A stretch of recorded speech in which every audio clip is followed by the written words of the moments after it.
Samuel Buddha is going way, way back in the time machine to Gale Sayers' recruitment. Of course, he's the Kansas Comet. He went to Kansas. And hey, I'm an interesting Chicago Bears fan, and I have met Gale Sayers. So nice. Right in my wheelhouse. If anybody out there is unfamiliar with Gale Sayers, which of course I think just about all of us, it was before our time, but still, if you love NFL films, if you're an NFL buff, then you've seen the films Through the Mud and just the ridiculous moves. Treat yourself. Look up Gale Sayers on YouTube. I'm hoping that there is sufficient video of him. Anyway. Oh, God. Yeah. Samuels. You got to throw in there, too. He's the pride of Omaha Central High School. Okay. Well, that's what Samuel's alluding to. Yeah. He's seeing a trend being repeated. Green also attended that high school. Omaha Central's put out a heck of a lot of athletes. So I'm going to ask Samuel's question in a little bit different way. That Nebraska being the levels of high school play that it is across the state, and you've got as good a take on that as anybody.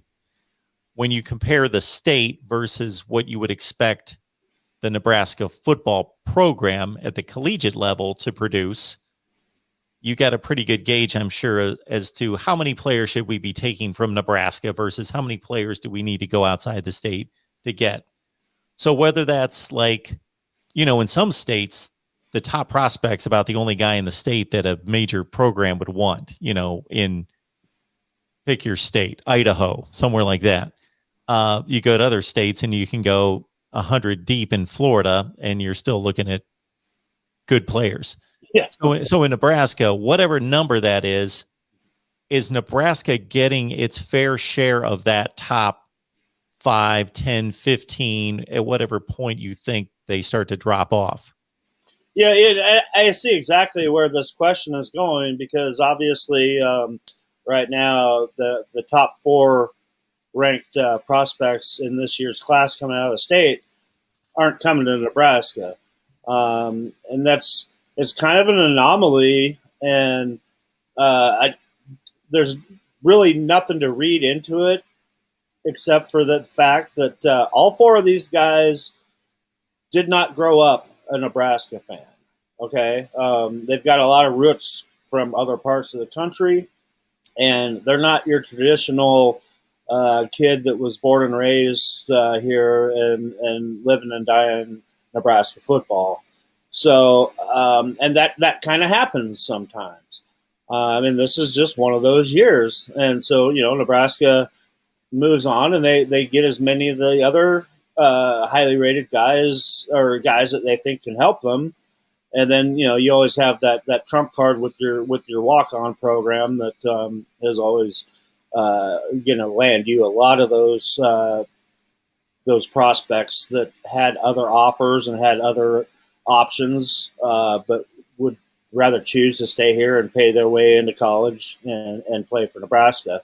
And that's never going to change. But, this year's a little bit of an anomaly on that.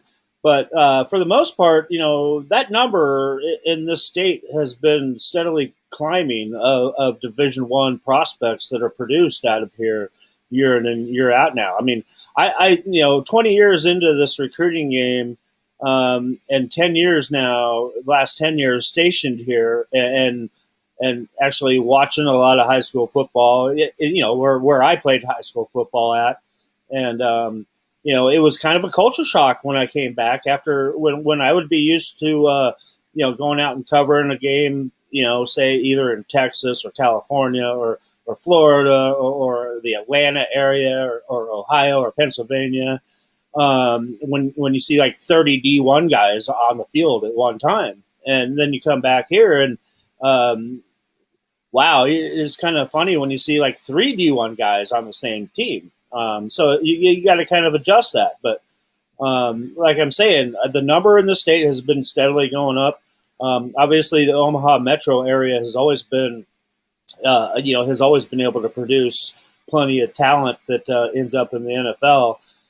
But you've added a lot as the population of the state increases, and there more industry moves in here, and there's more jobs available. You have a lot of transplanted people that come in here, and and you get a good chance to monopolize on that.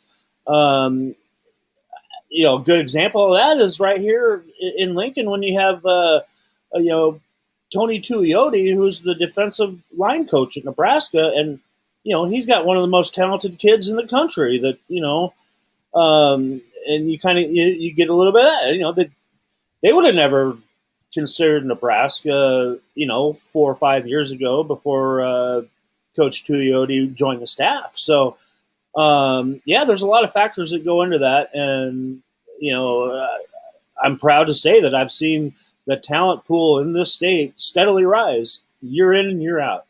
So those top 4 players that Greg alludes to in the 22 class are going to Missouri, Oklahoma, Auburn, and then there's still a decision to be made for Devin Jackson between, it looks like, Oklahoma, Arizona State in the running.